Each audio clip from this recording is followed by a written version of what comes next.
Hello, it's Wednesday the 10th of July and we're currently at anchor in the sheltered setting of the natural harbour in Poole in Dorset. The last time we caught up we were still at Newtown Creek on the Isle of Wight and losing track of days now, but we decided to set off Sunday night. On Sunday night at about 10:30 at night. So a week and an hour pretty much to the time that we arrived there. It was, aye. So that was quite a long time to be spent on a little wee boaty with not a lot to do, and some of the days we couldn't even get out of the cabin, it was just honking. So we jumped at the chance to make a little bit of a move along the coast. It was quite a tight weather window that we had, and we scoured the forecast, we hummed and hawed, and initially we weren't going to go, and then at about 9 o'clock or 9:30 even, we decided, no, let's do it, we can do this. And we set off. So Mhairi rolled out of the creek, I was steering, and we set off down the Solent in a westerly direction. We were fighting the tide initially, so it was quite a hard row, eh?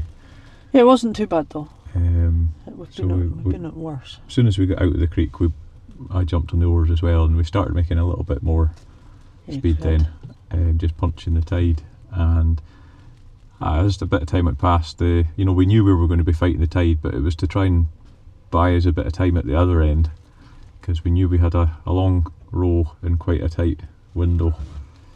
And yeah, the tide turned in our favour.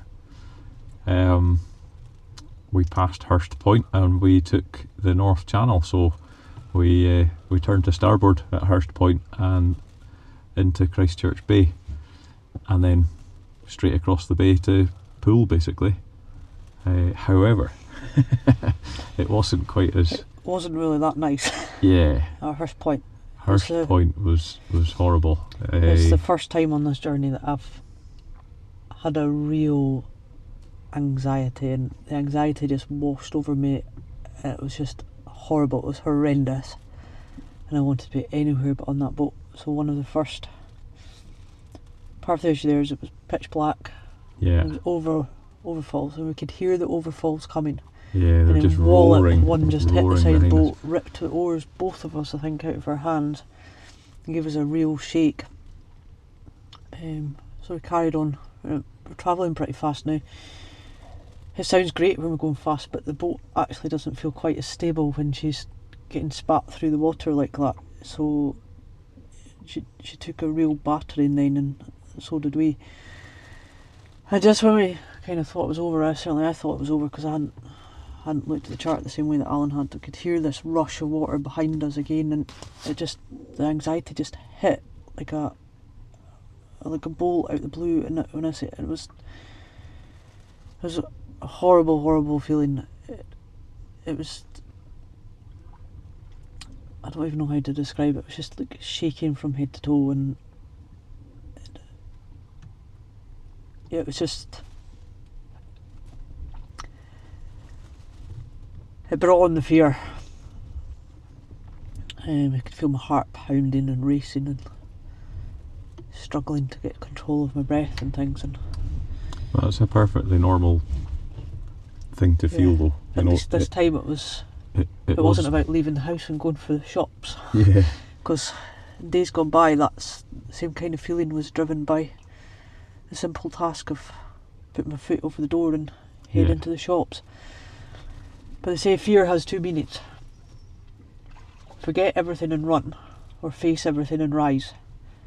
So I think we did a pretty good job of facing everything and rising at that point. And I'll be honest, when we were approaching Hurst Point, I could hear what was coming at us, and it was too late to bail out. If we had turned and tried to punch the tide and get to safety, we would have still gone into the Overfalls. And it was just you knew something was coming and it wasn't going to be nice. The chart that I was using on the iPad, the first wave that came and dumped itself on the boat it hit the iPad. Now the iPad's fine, it was in a waterproof case, but it swiped it onto a different page, so I was without any reference material trying to steer this boat. So all I could hear behind me was a few expletives, which really didn't help the situation. And adding to the intensity, there was a large vessel bearing down on us. So it was a large sailing vessel. I know that now from looking on AIS, but large sailing vessel under power coming steaming down behind us. And I don't even know if they'd seen us yet. They weren't on AIS when they went through the Narrows. AIS went on afterwards, and it was quite a worry, to be honest, because they were within 100 feet. All I could see was the red leading light of the light on the lighthouse as well, which is never really a good sign when you're looking at a landmark on the thing, because red means danger. Yeah, well, we were actually in the right part of the channel, you know. I know we were, but it didn't help in that moment of time. Aye, it just wasn't a nice place to be. So, you know, we live and learn from it. We're not going to tackle something like that, you know, a nasty bit of Overfalls. They're known throughout the world as being a nasty bit of water. Needs treated with respect, and we won't be tackling bits like that in the pitch dark. And when I say pitch dark, there was no moonlight whatsoever. It was just eerily dark. It was a strange night though, because the stars were. I know. Right, you could see the constellations of plough and everything, but it was bizarre. The moon never showed all night. Yeah. Once we got a bit further out into Christchurch Bay, you know, it was stunning. You could look up and see all the stars, but still off to the south it was very, very dark. So you live and learn. It wasn't a nice experience. And then I got the adrenaline come down and sick again. But unfortunately it was just a couple of... You carried on rowing though. I carried on rowing. Absolute trooper. And the night got better after that. It became quite a nice night after that. It flattened off beautifully. We had the most amazing sunrise off Bournemouth, and took a few photos of that, and we carried on. We made decent enough time getting to Poole. We were motoring on at 3 knots. Got a little bit of a back eddy with the tide, which helped us, because we thought we were going to have to be fighting the tide towards the entrance to Poole Harbour. And we took the Loo Cut, or Loo Channel I think it's called, a bit of a shortcut to get in past the chain ferry, by which point the tide was absolutely pumping into Poole Harbour, so we went scooting in past the chain ferry about 4.5-5 knots, barely touching the water with the oars, and got ourselves into a nice wee sheltered bit for anchoring. We pretty much rowed solidly for 9.5 hours. Yeah, so we were pretty tired. Yeah, we were quite tired, yeah. Had half an hour off each. And this, apart from the not such nice experience at Hurst Point, I'm glad that we moved, because a week sitting in the same spot doesn't really do you much good, so it was good to get moving. It was great to get moving, but I wouldn't be doing that again. I'm getting concerned about the length of time we've been at anchor now, and the delays that we're facing because of the weather, and there's absolutely nothing we can do about it, because we are moving at every opportunity that we've been able to move at. So yeah.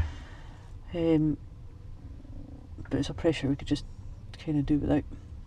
I know.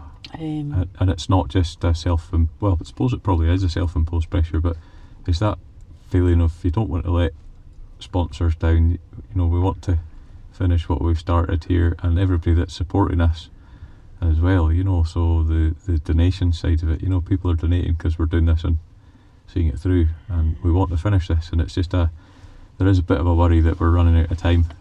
We've still got plenty of time. We've still got time, as long as the weather does improve. We haven't got time for any more hold-ups like this though. Yeah. But I think the most gutting thing that potentially to come to terms with is, if we fail, it's not been because we haven't put everything into it, it's been because the weather's been so against us at this point, and it's just it's not a little bit demoralising, it's hugely demoralising thinking that we're potentially going to get so close but so far. Yeah. But we're still firmly believe that we're going to do this. We're gonna Yeah, we are. Finish this. But yeah, little doubts they're there, but they're not being allowed to. Yeah, well, we're going to get moving early hours this morning. Yeah.